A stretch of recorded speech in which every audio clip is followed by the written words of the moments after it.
हरे कृष्णा दोस्तों। श्रीमद् भागवत गीता यथार्थ गीता स्वामी अर्गनानंद कृत अध्याय 2 श्लोक 23। नैनं छिन्दन्ति शस्त्राणि नैनं दहति पावकः न चैनं क्लेदयन्त्यापो न शोषयति मारुतः। अर्जुन, इस आत्मा को शस्त्र आदि नहीं काटते, अग्नि इसे जला नहीं सकती, जल इसे गीला नहीं कर सकता और न वायु इसे सुखा ही सकता। श्लोक 24।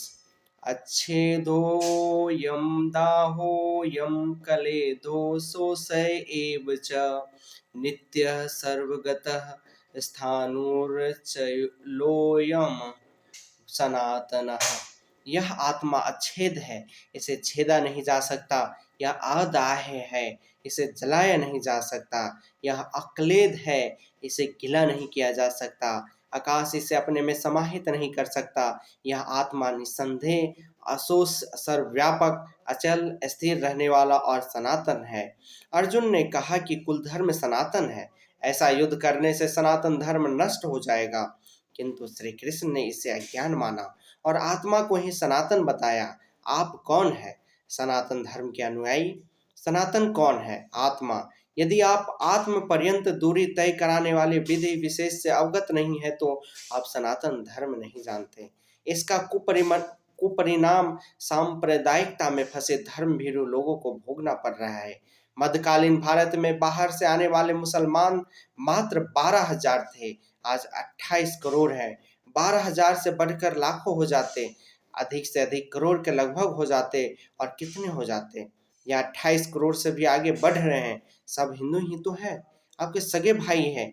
जो छूने और खाने से नष्ट हो गए वे नष्ट नहीं हुए, बल्कि उनका सनातन अपरिवर्तनशील धर्म नष्ट हो गया। जब मैटर क्षेत्र पैदा होने वाली कोई वस्तु इस सनातन का स्पर्श नहीं कर सकती तो छूने खाने से सनातन धर्म नष्ट कैसे हो सकता है? यह धर्म नहीं, एक कुरीति परिस्थिति थी जिससे भारत में सांप्रदायिक वैमनस्य बढ़ा, देश का विभाजन हुआ और राष्ट्रीय एकता की आज भी समस्या बनी हुई है। इन कुरीतियों के कथानक इतिहास भरे पड़े हैं। हमीरपुर जिले में 50-60 परिवार कुलीन क्षत्रिय थे।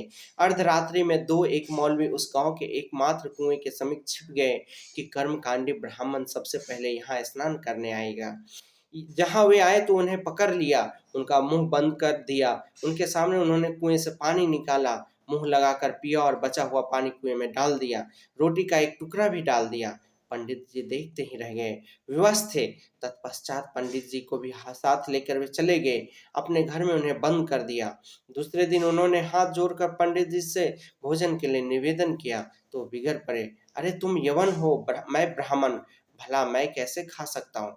उन्होंने कहा, महाराज हमें आप जैसे विचारवान लोगों की बड़ी आवश्यकता है, क्षमा करें। पंडित जी को छोड़ दिया गया।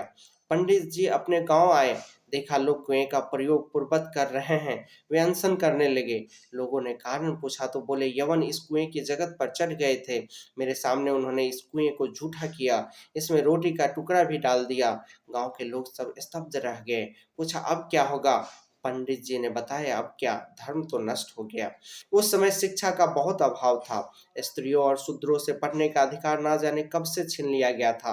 वैसे धनोपार्जन ही अपना धर्म मान बैठे थे। क्षत्रिय चारणों के प्रशस्ति गायन में खोए थे कि अन्नदाता की तलवार चमकी तो बिजली कौंधने लगी, दिल्ली का तख्त डगमगाने लगा। सम्मान वैसे ही प्राप्त है तो पढ़े क्यों? धर्म से उन्हें क्या लेना देना? धर्म केवल ब्राह्मणों की जीविका बनकर रह गया था। वे ही धर्म सूत्रों के रचयिता, वे ही उसके व्याख्याकार और वही उसके झूठ सच के निर्णायक थे। जबकि प्राचीन काल में स्त्रियों, शूद्रों, वैश्यों, क्षत्रियों और ब्राह्मणों को सबको वेद पढ़ने का अधिकार था।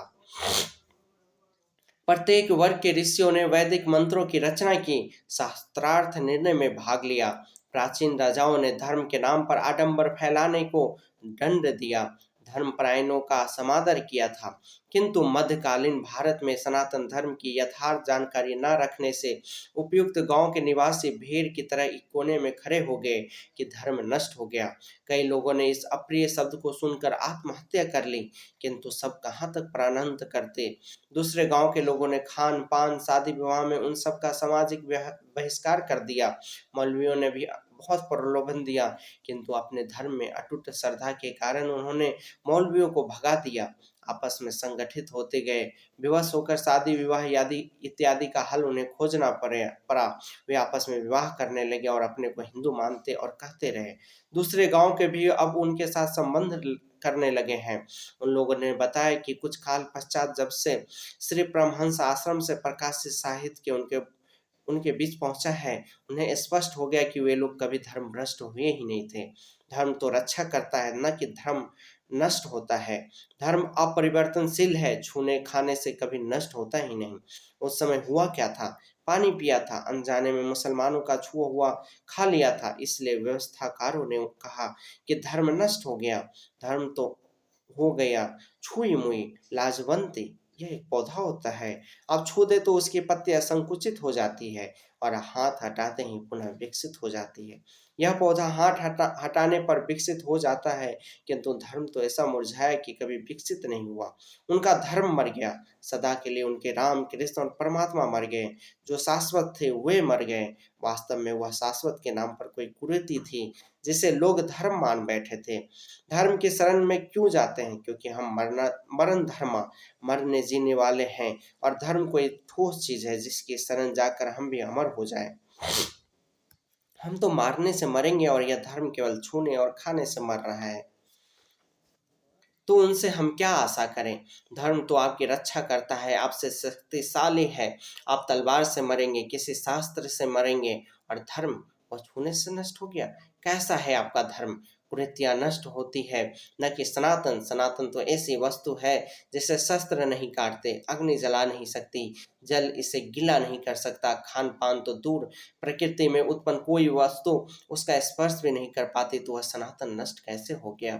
ऐसे ही कतिपय कुरीतियां महाभारत काल में भी थी। उनका शिकार अर्जुन भी था।